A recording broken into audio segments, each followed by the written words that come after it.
অজানা অভিশাপের কারণে এক কোরিয়ান পরিবার সময়ের সাথে নির্বংশ হয়ে যাচ্ছে। এই অভিশাপ কাটাতে কবর থেকে তুলতে হবে 100 বছরের পুরনো এক কফিন।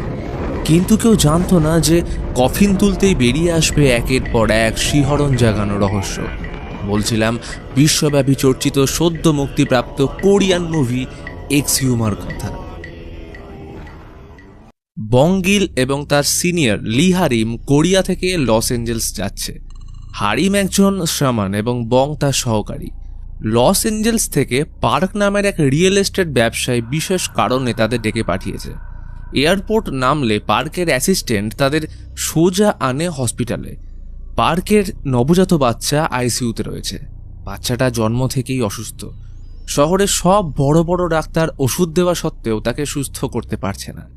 হারিম কিছু রিচুয়ালস করলে জানতে পারে এই বাচ্চাটা 100 বছর আগে তার মৃত ঠাকুরদার অভিশাপের শিকার হয়েছে।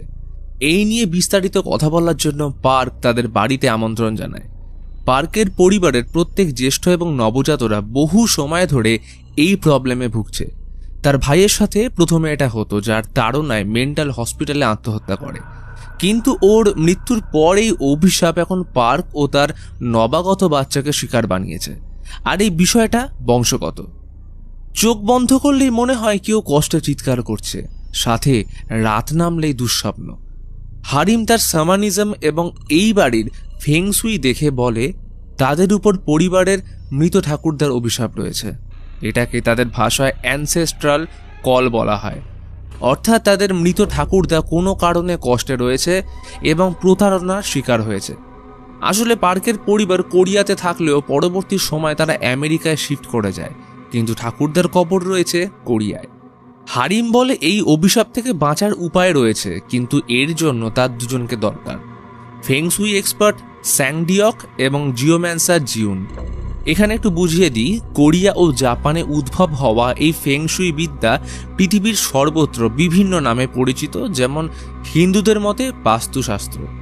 কোরিয়ায় এই বিদ্যার মাধ্যমে কোনো বাড়ির দিক, অবস্থান ও কবরের স্থান নির্ণয় করে মানব জীবনের সুসময় ও ভালো থাকার উপায় নির্দেশ করে, যেমন লাফিং বুদ্ধা ফেংশুইয়ের প্রতীক। রইল বাকি জিওম্যান্সার। এই কথাটি আসে জিওম্যান্সি থেকে। জিও অর্থাৎ পৃথিবী এবং ম্যান্সি ভবিষ্যৎবাণীকে বোঝায়। এই জিওম্যান্সি নিয়ে যারা চর্চা করে তাদের জিওম্যান্সার বলা হয়। সোজা অর্থে ফেংশুই এবং জিওম্যান্সি অ্যাস্ট্রোলজিতে ব্যবহার করা হয়। স্যাংডিয়ক এবং জিউন দুজনে একসাথে কাজ করে থাকে, আর হারিমের সাথে পরিচয় অনেক দিন আগে থেকেই। হারিম ওদের পুরো ব্যাপারটা কনসাল্ট করে জানায় যে পার্কের ঠাকুরদার অভিশাপের সম্ভাব্য কারণ ওনাকে ঠিকভাবে নিয়ম মেনে কবরস্থ করা হয়নি, এবং কোরিয়াতে তাকে কবর দেওয়ার পর পরিবার আমেরিকায় শিফট হলে মৃত্যুর পরের কোনো নিয়ম পালন না করায় ঠাকুরদার আত্মা ক্ষিপ্ত হয়েছে। তাই ওনাকে কবর থেকে তুলে সব নিয়ম মেনে তাকে পুনরায় কবর দিতে হবে। তবে বাড়ির অন্যেরা এইসবে বিশ্বাস করে না, সাথে পূর্বপুরুষকে কবর থেকে তোলায় রাজিও নয়। কিন্তু পার্ক এটা করতে বদ্ধপরিকর। শহরের সম্ভ্রান্ত পরিবার হওয়ার কারণে পার্ক এই ব্যাপারটা গোপন রাখতে বলে কয়েকটা শর্ত দেয়। প্রথমত, বডি তোলার ব্যাপারে কোনো বেসরকারি বা সরকারি সংস্থা ঘূর্ণাক্ষরেও যেন জানতে না পারে। দ্বিতীয়ত, বডি কফিন থেকে বের করা যাবে না। তৃতীয়ত, কফিন তুলে সেদিনের মধ্যেই সব নিয়ম সেরে কবরস্থ করতে হবে। শর্তগুলো ডিয়কের সন্দেহজনক মনে হলেও বেশি কথা না বাড়ালে পার্ক ডিয়কদের নিয়ে রওনা দেয় গাঙ্গুন শহরের উদ্দেশ্যে। কিন্তু কবরে পৌঁছলে ডিয়ক অবাক হয়ে যায়, কারণ জায়গাটা ছিল জাপান ও কোরিয়ার বর্ডারের কাছাকাছি এক পাহাড়ের পরিত্যক্ত জঙ্গলে। সম্ভ্রান্ত পরিবারের মানুষকে এমন এক জায়গায় কবর দেওয়ার কারণ ওরা বুঝে পায় না। সন্দেহ শুধু এতেই আটকে রইল না, বরং ঠাকুরদার কবরের উপর বসানো একটা পাথর ছিল, যেখানে নামের জায়গায় র্যান্ডম নাম্বার ও কিছু ইনক্যান্টেশন বা মন্ত্র লেখা ছিল। পার্ককে এই বিষয়ে জিজ্ঞেস করলে জানায় ঠাকুরদা কোরিয়ান জেনারেল ছিলেন, তাই সম্মানার্থে একজন কোরিয়ান মং কিউসুনাই তার কথায় এখানে কবর দেওয়া হয়। আর যেহেতু ওই সময় কবরে চোরদের উৎপাত চলতো, তাই ঠাকুরদার কবর যতটা সাধারণভাবে বানিয়ে চোখের আড়ালে রাখা যায় সেই ব্যবস্থাই করা হয়েছিল। কিন্তু ডিয়কের মনে ভয় ও সন্দেহ দুটোই বেড়ে চলেছে, কারণ ফেংশুই অনুযায়ী এই জায়গায় নেগেটিভ শক্তির প্রভাব অদ্ভুত রকম বেশি। তার উপর মৃত মানুষকে কবর থেকে তোলা এমনিতেই অশুভ। আর সর্বোপরি কবরের আশেপাশে শিয়ালের উপস্থিতি জিনিসটা আরও ভাবিয়ে তুলেছে। জাপানিজ মিথোলজিতে এই শিয়ালকে কিটসুনে বলা হয়েছে। একে জাপানে ডেইটি বা প্রোটেক্টর গার্জিয়ান রূপে মানা হলেও কিছু জায়গায় এভিল হিসেবে মান্যতা পায়। তবে মুভিতে কিটসুনের রেফারেন্স কেন দেওয়া হয়েছে সেটা গল্পের শেষে বলবো। সেদিন হোটেলে ফিরে আসলে পার্ক জানায় এর আগেও তার 2টো বাচ্চা হয়েছিল, কিন্তু সেগুলো মিসক্যারেজ হয়ে গেছে। আর শত কষ্টের পরে এই বাচ্চাটাও মৃত্যু যন্ত্রণায় ভুগছে, তাই রিকোয়েস্ট করে যেমন করেই হোক একে বাঁচানো। ডিয়ক সংকোচবোধ না করে জিজ্ঞেস করলো, মিস্টার পার্ক, আপনি অনেক কিছু লুকোচ্ছেন। কবরে লেখা ওটা কোনো র্যান্ডম নাম্বার নয়, বরং অক্ষাংশ ও দ্রাঘিমাংশকে বোঝাচ্ছে। তবে কিছু না জেনে কবর তুলে মৃতকে বের করা ল্যান্ডমাইনে হাত দেওয়ার মতো ব্যাপার। আর এই কিউসুনাই মঙ্ক খুব জেনে বুঝে এই কাজটা করেছিল, যা সন্দেহ আরও বাড়িয়ে তুলছে। তখনই হারিম প্রস্তাব দেয় এই ক্ষেত্রে তারা এভিল রিপ্লেসিং টেকনিক ব্যবহার করতে পারে। এই ক্ষেত্রে ওই স্থানের নেগেটিভ শক্তি কম করার জন্য কিছু রিচুয়ালস করতে হবে, যাতে নেগেটিভ ও পজিটিভ শক্তির সাম্যতা বজায় থাকে। এর জন্য প্রয়োজন 5টা মৃত শূকর এবং 5 জন মানুষ যাদের জন্মসাল ও শূকরগুলো জন্মসাল একই বছরে হতে হবে। রিচুয়ালসের মাধ্যমে শূকরগুলোর সাথে এদের সংযোগ তৈরি করে কবর খুঁড়তে হবে। পার্কের পিসি এটার বিরুদ্ধে থাকলেও তিনি ঘটনাস্থলে উপস্থিত ছিলেন। অবশেষে শুরু হয় রিচুয়ালস। রিচুয়াল চলাকালীন কবরে প্রথম 3টে আঘাত পার্ককে দিয়ে করানো হয়। এরপর ওই 5 জন খুঁড়তে শুরু করলে প্রত্যেক কোপের সাথে হারিম ওই মৃত শূকরগুলোর উপর ছুরির আঘাত বসাচ্ছিল। এইভাবে বেশ কিছুক্ষণ চলার পর অবশেষে খুঁজে পেল কফিন। দামি কাপড়ে মোড়া নকশা করা ভারী কফিন, যা একসময় সম্ভ্রান্ত রাজাদের জন্য ব্যবহার করা হতো। অতঃপর সেটাকে লস অ্যাঞ্জেলসে কবর দেওয়ার জন্য জিউন প্রস্তুত করে। ওই 5 জনের মধ্যে চাংমিন কবরের মাটি ঠিক করার সময় অদ্ভুত একটা সাপ দেখতে পায়, যার কোনো মাথা ছিল না। সে ভয়ে সাপটাকে মেরে ফেলতেই সাপের মুন্ডুর জায়গায় ক্ষণিকের জন্য এক মহিলার মাথা দেখা গেলে সেটা চেঁচিয়ে ওঠে, যার আওয়াজ দূরের পাহাড় জঙ্গলে ছড়িয়ে পড়ে। জাপানিজ মাইথোলজি অনুযায়ী এই সাপকে নিওরোনা বলা হয়, যা এক সুপার ন্যাচারাল ক্রিয়েচার বা আরবান লেজেন্ড। নিওর অর্থাৎ মহিলা এবং ওনা অর্থাৎ সাপ। নিউরোনার মাথা মহিলার এবং শরীর সাপের মতো। এদের শরীর সব সময় জলে ভিজে থাকে এবং জাপানিজ মিথোলজিতে নিউরোনা নেচার সার্কেলের 5 এলিমেন্টের মধ্যে ওয়াটারকে রিপ্রেজেন্ট করে। চাংমিন নিউরোনাকে মারতে আচমকা আকাশ মেঘে ঢেকে যায় ও প্রচণ্ড বৃষ্টি নামে, যা এক অশুভ ইঙ্গিত দিচ্ছিল। বলা হয় বৃষ্টির দিনে কাউকে কবর দিলে মৃত ব্যক্তির আত্মা স্বর্গে যায় না, তার বৃষ্টি থামা অবধি বডি গোপনে এক ফাঁকা হসপিটালের মর্গে রাখা হয়। মর্গের কেয়ারটেকার রীতিমতো কফিনের কারুকার্য দেখে চমকে যায়। লোভে তার চোখ দুটো জলজল করে ওঠে। এদিকে সন্দেহের অবকাশ কাটাতে ডিয়ক একাই ওই পাহাড়ের পাশের বাউগো টেম্পলের এক লোকের সাথে দেখা করে জানতে পারে এই টেম্পল প্রায় 100 বছরেরও বেশি পুরনো এবং তাদের বংশ প্রাচীনকাল থেকে আজ অবধি এই টেম্পলের সাথে অঙ্গাঙ্গিভাবে যুক্ত। ডিয়ক তাকে পাহাড়ের কবর এবং মং কিউসুনায়ের ব্যাপারে জিজ্ঞেস করলে জানতে পারে এই নামের এখানে কেউ ছিল না, কিন্তু ওই কবর সম্পর্কিত বেশ কিছু গুজব রয়েছে। শোনা যায় নর্থ কোরিয়ার সব থেকে ধনী ব্যক্তির কবর ওটা, যেখানে গুপ্তধন লুকোনো। এই কারণে একটা সময় কবরের উপর চোরদের উপদ্রব বাড়লেও সেখানে একাধিক মাটি কাটা জিনিস পাওয়া যায়, কিন্তু চোরগুলোকে কোনোদিনও পাওয়া যায়নি। যেন মনে হয় অক্ষত ওই কবরে কেউ যেন পাহারা দিচ্ছে। ইতিমধ্যে মর্গের কেয়ারটেকার লুকিয়ে কফিনটা খোলার চেষ্টা করলে এক অদৃশ্য শক্তি বেরিয়ে আসে, যার প্রভাবে হারিমের নাক থেকে ব্লিডিং হয়। হসপিটালে ডিয়ক তাকে দেখতে আসলে জানায় ওই কফিন থেকে কোনো শক্তিশালী নেগেটিভ শক্তি বেরিয়ে এসছে, যেটা স্বয়ং পার্কের ঠাকুরদান আত্মা। রাতে পার্কের বাবা একাই বসেছিল। হঠাৎ বাইরে থেকে ঠান্ডা গলায় একজন বলল, কি রে, কেমন আছিস? দরজা খোল, আমায় আসতে দিবি না? মন্ত্রমুগ্ধের মতো দরজা খুলতে ঠান্ডা হাওয়া ঘরে প্রবেশ করলে দেখা যায় পার্কের ঠাকুরদার আত্মা দাঁড়িয়ে। বিদ্রূপ কণ্ঠে বলল, বিশ্বাসঘাতকগুলো দেখছি ভালোই রয়েছে। কথাটা শেষ হতেই ঠাকুরদার আত্মা পার্কের বাবা মাকে গলা টিপে মেরে ফেলে। হারিম ডিয়ককে সমস্ত ঘটনা জানিয়ে পার্ককে বাঁচাতে বলে, কারণ ওদের ফ্যামিলি ঠাকুরদার আত্মার শান্তি কামনা করেনি এবং মৃত্যুর পর কবরে গিয়ে ফুড অফারিং পর্যন্ত করেনি, তাই ওর আত্মা পরিবারের সবাইকে মারছে। ইতিমধ্যে ডিয়ক পার্কে ফোন করে পুরো বিষয়টা জানিয়ে বলে যতক্ষণ না সে হোটেলে যাচ্ছে ততক্ষণ দরজা নক করলে যেন না খোলে। তখনই দরজা নকের সাথে ভেসে এলো ডিয়কের কণ্ঠস্বর, পার্ক, দরজা খোলো। পার্ক ভয়ার্ত গলায় কলে থাকা ডিয়ককে জিজ্ঞেস করলো, তুমি কি বাইরে থেকে ডাকছো? ফোনের ওপারে থাকা ডিয়ক বলে, তোমার ঠাকুরদের কফিন খোলার পর অনেক কিছু ঘটে গেছে, তাই বাঁচতে হলে জানলা খুলে ওনাকে আসতে দাও, না হলে তুমি মারা যাবে। পার্ক সেই মতো জানলা খুলতেই কলে থাকা ডিয়কের কণ্ঠস্বর ঠাকুরদার গলায় পরিবর্তিত হয়। বুঝতে পারে খুব বড় ভুল করে ফেলেছে। আসলে মিথোলজি অনুযায়ী আত্মা তখনই কাউকে পজেস করে যখন সে নিজ ইচ্ছায় বা কর্মের মাধ্যমে তাকে আহ্বান জানায়, আর দরজা খুলে পার্ক তাকে প্রবেশের অনুমতি দিলে ঠিক পার্ক পজেস হয়ে পড়ে। ওদিকে দরজা ভেঙে ডিয়ক ঢুকতেই দেখে পার্ক টেবিলের উপর প্যারেডরত অবস্থায় দাঁড়িয়ে। আর এইখানে রিভিল হয় পার্কের পরিবারের এত ধনী হওয়ার রহস্য। 1894 সালে জাপানিজ সৈন্য কোরিয়ার সিওলে আক্রমণ করলে কোরিয়ান জেনারেল পার্কের ঠাকুরদা দেশদ্রোহিতা করে টাকা ও শক্তির জন্য জাপানিজদের পক্ষ নিয়েছিল। ফলে যার জন্য তারা এত প্রভাব প্রতিপত্তি পেল, পার্কের পরিবার তাকেই সম্মান না দিয়ে আমেরিকায় শিফট করে যায়। পার্ক পজেস অবস্থায় শেষবারের জন্য ডিয়ককে একটা সাংকেতিক ধাঁধা বলে যায়, the Fox Katz of the Tigers West. ব্যাস, পরক্ষণেই পার্কের ঘাড় মোটকে তাকে মেরে ফেলে।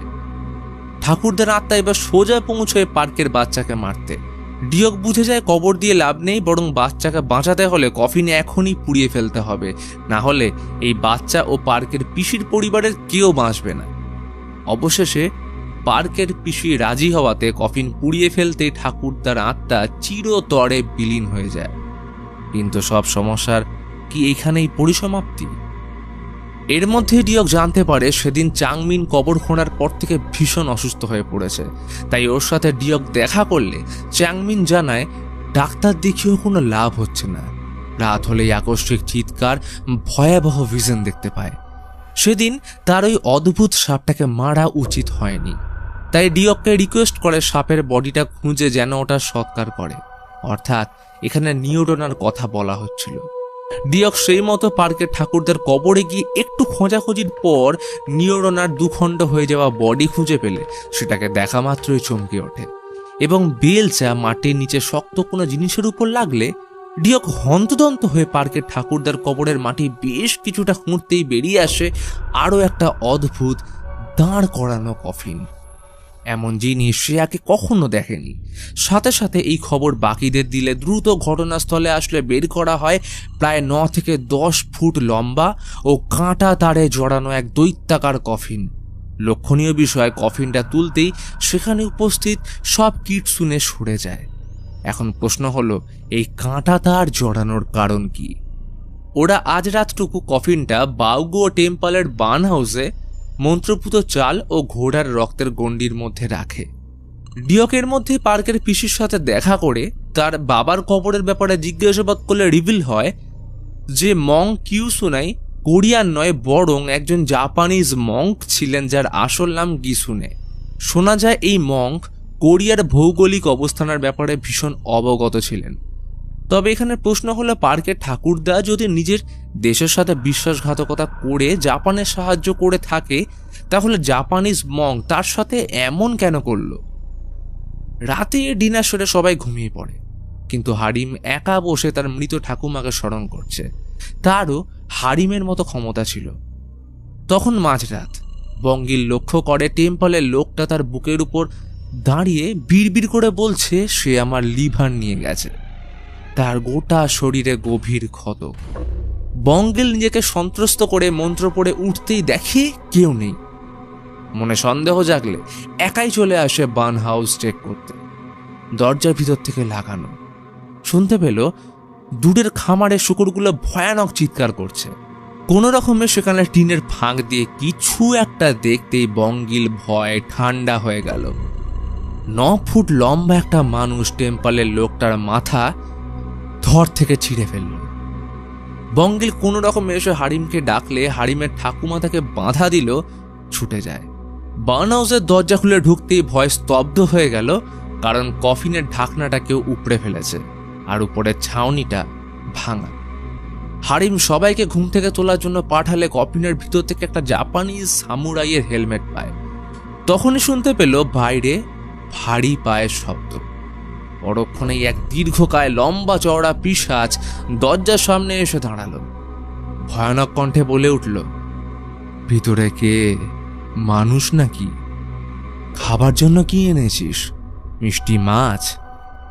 হারিম মাথা নিচু করে কাঁপা গলায় উত্তর দিল, আমি মানুষ নই, আপনার আজ্ঞাবহ দাস। ক্ষমা করবেন, আমি এক্ষুনি খাবারের ব্যবস্থা করছি। তখনই ওর মুন্ডু ওর দিকে ছুঁড়ে হারিমকে ধাওয়া করে। বঙ্গিল হারিমকে বাঁচাতে পিশাচের পেটে রড ঢুকিয়ে দিলে সেটা ওর বর্ম ভেদ করতে পারে না। এতক্ষণে পিশাচের সম্পূর্ণ রূপ দেখে দুজনেই ভয়ে স্থির হয়ে যায়। তার চোখ দুটো খুবলে নেওয়া হয়েছে আর গোটা মুখ ঝলসানো। পিশাচ বঙ্গিলের মুন্ডু চেপে পেটে হাত ঢুকিয়ে ছিঁড়ে ফেলতেই অজ্ঞান হয়ে যায়। পিশাচ এবার ধীরে ধীরে এগিয়ে আসে হারিমের দিকে। হারিম ভয়ে পিছিয়ে গেলে পিশাচ হঠাৎ থেমে যায়। দেখে হারিম মঙ্ক প্যাগোডার উপর বসে। আসলে এই মঙ্ক প্যাগোডা বৌদ্ধ ভিক্ষুক মারা যাওয়ার পর তাদের অস্থি অবশেষ ধারণ করে রাখতে ব্যবহার করা হয়। পিশাচ এটা দেখে মন্ত্রচারণ করতে করতে আগুনের বলয়ে পরিবর্তিত হয়ে হাওয়ায় উঠতে থাকে। সাথে হারিম কিছু বিক্ষিপ্ত ভিশন দেখতে পায়। ঘটনাস্থলে ডিয়ক ও জিউন এসে পড়লে তারাও ভয়ে হতভম্ব হয়ে এই দৃশ্য দেখতে থাকে। এইভাবে কিছুক্ষণ থাকার পর পিশাচ পাহাড়ে পার্কের ঠাকুরদার কবরের দিকে চলে যায়। পরের দিন হারিম সবাইকে হসপিটালে অ্যাডমিট করে। বঙ্গিলের জ্ঞান ফিরেছে, তবে অবস্থা ভালো নয়, আর বাকি দুজনের বেদম জ্বর। ততক্ষণে খবর টিভিতে ছড়িয়ে পড়েছে যে রিপোর্টার বলছে জঙ্গলি ভাল্লুকের আক্রমণে এই কাণ্ড ঘটেছে। হারিম কালকের ঘটনায় ভীষণ চিন্তিত, কারণ ভূতের কোনো শরীর হয় না, তাদের ছায়াও পড়ে না। কিন্তু এই পিশাচের দুটোই ছিল, অর্থাৎ এই পিশাচ অনি। জাপানিজ মিথোলজি অনুযায়ী অনি অর্থ ডিমন। বলা হয় সবথেকে খারাপ মানুষের মৃত্যু হলে অভিশাপের কারণে সে অনিতে পরিবর্তিত হয়। ইতিমধ্যে খবর আসে বঙ্গিলকে বড় হসপিটালে শিফট করতে হবে অস্ত্রোপচারের জন্য। ডিয়ক এই ঘটনায় সিদ্ধান্ত নেয় সবকিছু যখন তার জন্য শুরু হয়েছে তাই প্রায়শ্চিত্ত নিজেই করবে। ফলে একা বেরিয়ে পড়ে বাউগো টেম্পলের উদ্দেশ্যে। সেখানে রাখা পুরনো বই ও পুঁথি ঘেঁটে রিসার্চ করতে শুরু করে। এদিকে হারিমও বুঝতে পারে বঙ্গিল অনির দ্বারা পজেস হয়েছে, তাই হারিম নিজের দিদিকে ডেকে সাহায্য চাইলে বঙ্গিল রহস্যজনকভাবে হেসে বলে ওঠে, সে আসছে। এদিকে ডিয়ক ততক্ষণে পার্কের ঠাকুরদার কবরের অবস্থানের মাটি খুঁড়লে দেখে অনি ওইখানে শুয়ে আছে। অর্থাৎ সে দিনের বেলায় এখানে থাকে আর রাত হলে জীবিত হয়। ডিউকের সব সন্দেহ কেটে গেলে হোটেলে ফিরে রিভিল করে আসল রহস্য। পার্ক মৃত্যুর আগে বলে গেছিল the Fox Katz of the Tigers West. আসলে ফেংশুই অনুযায়ী অখণ্ড কোরিয়ার ভূমি মানচিত্রে দেখলে বাঘের মতো লাগে, আর পার্কের ঠাকুরদার কবরে লেখা ওই অক্ষাংশ এবং দ্রাঘিমাংশের নাম্বার কোরিয়ার ম্যাপের ঠিক বাঘের কোমরের কাছে আসে। বলা হয় প্রাচীন সময়ে কোরিয়ার শক্তি শেষ করার ও ভূমি নষ্ট করার জন্য জাপানিজ ফেংশুই এক্সপার্ট কোরিয়ার বিশেষ কিছু জায়গায় কয়েকটা মন্ত্রপুত মেটাল রড পুঁতে রাখে। পার্ক তাদের যে কবর চোরের কথা বলেছিল তারা কোনো চোর নয়, বরং এরাই কোরিয়াকে বাঁচানোর জন্য মন্ত্রপুত রড খুঁজে বের করে অভিশাপ সমূলে নাশ করছিল। কিন্তু শেষ রডটিকে কোনোদিনও খুঁজে পাওয়া যায়নি। The Fox Katz of the Tigers West কথার অর্থ এই ঘটনাকেই বোঝায় যেখানে বাঘের মতো দেখতে কোরিয়ান ভূমিতে দ্য ফক্স কিটসুনে অর্থাৎ এই জাপানিজ শামান লোহার মন্ত্রপুত রড পুঁতেছিল, অর্থাৎ Katz of the Tigers West. এবং অনি এই রডকেই মানুষদের থেকে রক্ষা করার জন্য ওই পার্টিকুলার জায়গায় প্রহরী হয়ে রয়েছে। এর সাথে হারিমও বুঝতে পারে অনি সেদিন বঙ্গিলকে মারতে পারেনি একমাত্র ওর শরীরে ইনক্যান্টেশন বা কোরিয়ান মন্ত্রের ট্যাটু থাকার জন্য। অতএব এখন বঙ্গিলকে বাঁচানোর জন্য অনিকে শেষ করতে হবে এবং কোরিয়ার স্বার্থে ওই রড খুঁজতে হবে। তো এবার প্ল্যান অনুযায়ী হারিমের দিদি থাকবে বঙ্গিলের সাথে এবং হারিম, ডিয়ক ও জিউন যাবে অনির কবরে। এরা নিজেদের সুরক্ষার জন্য গোটা শরীরে ইনক্যান্টেশনের টেম্পোরারি ট্যাটু করে নেয়।